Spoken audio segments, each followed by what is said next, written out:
welcome to 3DR CNC. This is the second episode of my DIY 3D printer series. Last episode I showed you some of the CAD files and tell you about my ideas for this project. And as you can see now, the printer is complete and working. It's actually printing a low poly rose vase right now. So I let it finish and then I show you some of the prints I've done with it and tell you about what we're going to do in this episode. Stay tuned.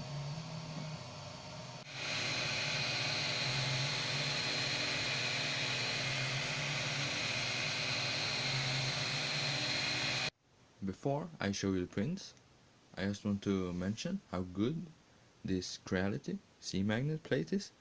This is for the Ender 3, but I just cut it down with a regular hobby knife, and if you want to take the print off,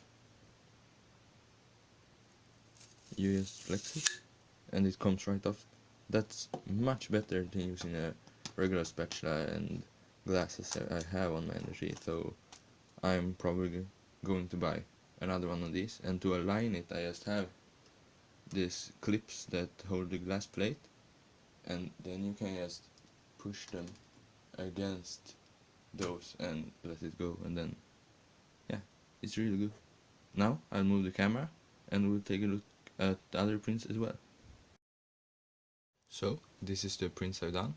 They're quite small and only test prints, but I think this printer works well enough that I can release it now. So I'll just show you this. This is the test cube, and as you can see on this one, the layers are really inconsistent, and that was just a loose pulley, but it took some time to figure out. Then this is the quality I'm getting now. It's quite good, not perfect, but it's okay.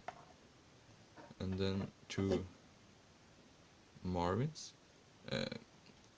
This one is at 0.2 and this is at 0.12, so there is a difference, but I don't know if you can see it on camera.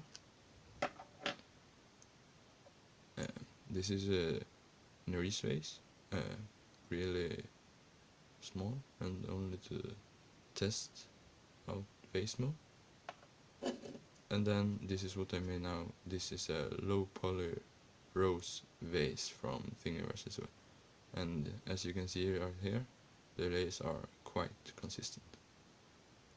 This filament is Hobby King's PLA Orange, PLA Pro Orange, and this is Isan PLA Plus Yellow.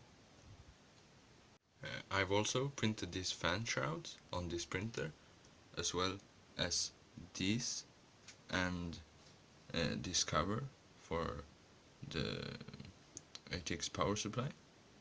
So, and as you can see on these as well, they look quite good. First, you need 5 38mm NEMA 17 stepper motors.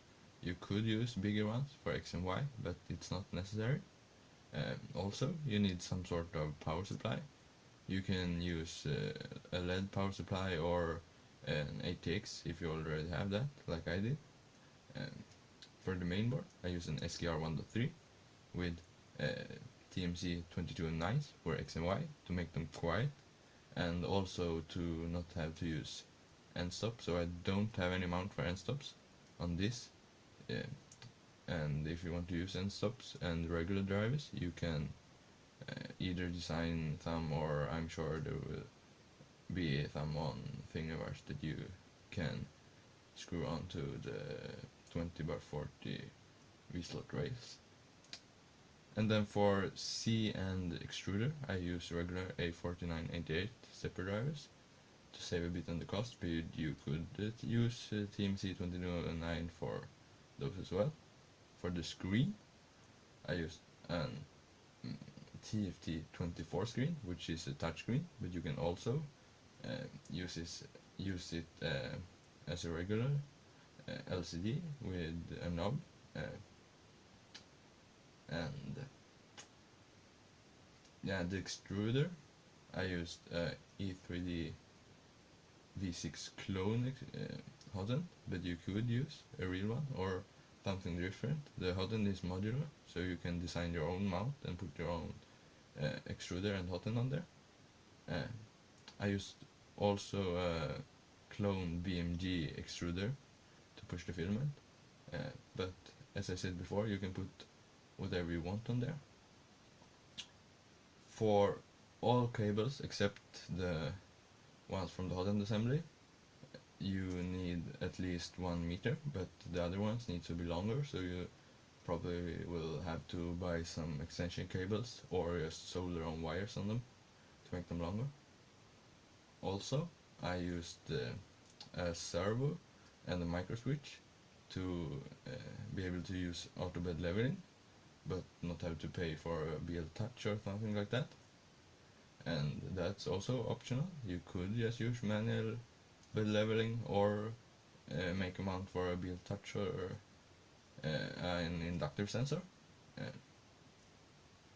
Yeah, that's probably all of the electronics, and now I'll tell you about all the hardware and screws, nuts, bolts, and how long the aluminum extrusions need to be. Now to the aluminum extrusions. For the base you need two 300 meter long pieces with two holes 75 mm from one edge. This needs to be tapped in both ends as well, and I have a template which you can lay on here and measure 55 mm so the holes get straight when you drill them. Then you need two 240 mm long pieces, and there is nothing special about these. And then the uprights, they are 350 mm, and you need to thread both of the ends. For the y-axis you don't need any holes, and they are 410 mm long. You only need one. Then for the top piece, this you need to drill two holes in each side to screw into the uprights, and I have templates for those as well. This is 320 mm. These holes are for the spool holder, but you don't need to mount that in the same way as I did. And lastly, the x-axis is 320 mm with no holes or anything. And that's all of the V-slot. Now I will show you some of the other parts. So I made this electronics box, and you can find all of the templates for where all the holes and fans and that kind of stuff are, so you can make the exact same thing yourself in the downloads on my Thingiverse page. So there's 4 sides, 1 top and 1 bottom piece, and you can find them right there. And then you don't have to make the exact same electronics box, that's up to you, but for the y-axis gantry plate you need to make that out of 8 to 6 mm thick plywood, and I have that template on my Thingiverse listing as well. And there you can either glue it on top and then just mark where all the holes are, or I have the measurements so you can measure them out and then just do a basic shape, because that works as well as this one. And yeah, that's it for this video, and in the next one we're going to start the assembly, so stay tuned for that, and I'll see you in the next one. Bye.